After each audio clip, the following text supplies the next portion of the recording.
আসসালামু আলাইকুম। আজকের অপচরে আপনাদের জন্য রেখেছি পটেটো স্মাইলি। বাচ্চাদের তো খুবই প্রিয়, লাঞ্চ বক্সও দিতে পারেন, আড্ডা আয়োজনে চায়ের টেবিলও রাখতে পারেন। আর এটা তৈরি করার জন্য অল্প কিছু ইনগ্রেডিয়েন্ট দরকার হয়, আর যে ইনগ্রেডিয়েন্টগুলো দরকার হয় সেগুলো আমাদের কিচেনে সব সময় থাকে।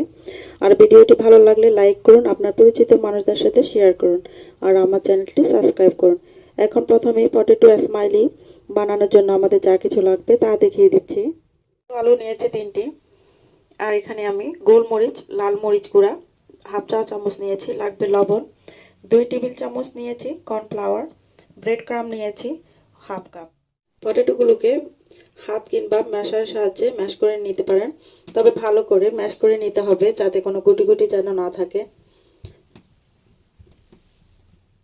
ভালো করে ম্যাশ করা হয়ে গেলে এখন এতে দিয়ে দিব ব্রেড ক্রাম। ব্রেড ক্রাম তৈরি আমার চ্যানেলে আছে, দেখে নিতে পারেন। আর এখানে দিয়ে দিচ্ছি কর্নফ্লাওয়ার 2 টেবিল চামচ। কর্নফ্লাওয়ারের পরিবর্তে কর্নস্টার্চও ইউজ করতে পারেন। এখন দিয়ে দিচ্ছি মরিচের গুঁড়া, গোলমরিচের গুঁড়া, লবণ দিয়ে মেখে নিব।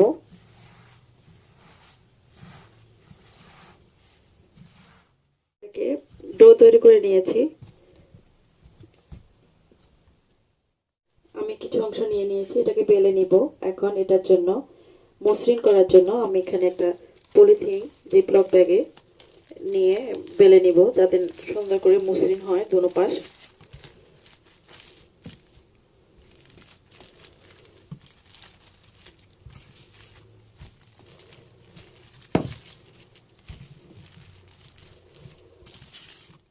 এটা বেলে নেওয়ার পরে একটু পুরো হবে, একদম পাতলা হবে না। আর যে কোনো একটা ডাইস নেবেন গোল আকৃতির, স্মেলি পেস্ট তৈরি করার জন্য। আমি এখানে স্টারের একটা ডাইস নিয়েছি, এটা দিয়ে তৈরি করছি।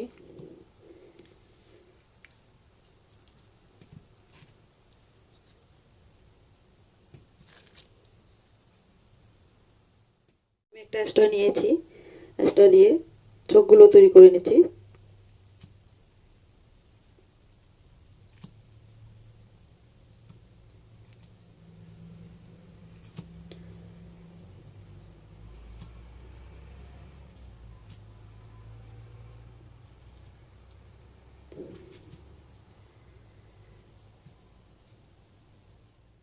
এখন স্মেলি পেস্টটা তৈরি করে নিচ্ছি একটা চামচের সাহায্যে। এটাকে দুই দিকে ঘুরিয়ে নিব, প্রথমে এদিকে এদিকে, তবে একটু ডিপ করে নেবেন যাতে করে ভাজার পরে পিছনের দিকটাও স্মেলি পেস্টটা আসে।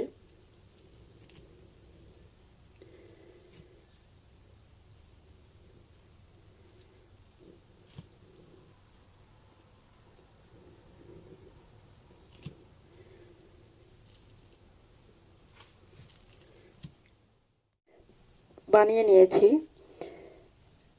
Potato smelly. আপনারা চাইলে এই অবস্থায় এগুলোকে ফ্রোজেন করতে পারবেন। এগুলোকে ফ্রোজেন করার জন্য এই অবস্থায় ডিপ ফ্রিজে রেখে একটু ফ্রোজেন হলে এগুলোকে জিপলক ব্যাগ কিংবা বক্সে রেখে এগুলোকে ফ্রোজেন করা যাবে।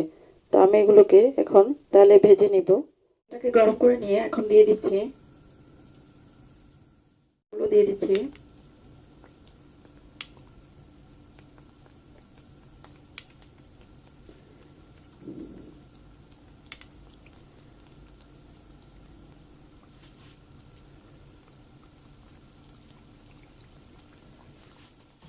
আগুনের আঁচটাকে মাঝামাঝি অবস্থায় রেখেছি, রেখে একটা পাশ হয়ে গেলে অন্য একটা পাশ উল্টে দিব। ব্রাউন কালার করে সবগুলোকে ভেজে তুলে নিব। এখন এগুলোকে তুলে টিস্যু তাওয়ালের উপর তুলে নিচ্ছি তেল ঝরিয়ে।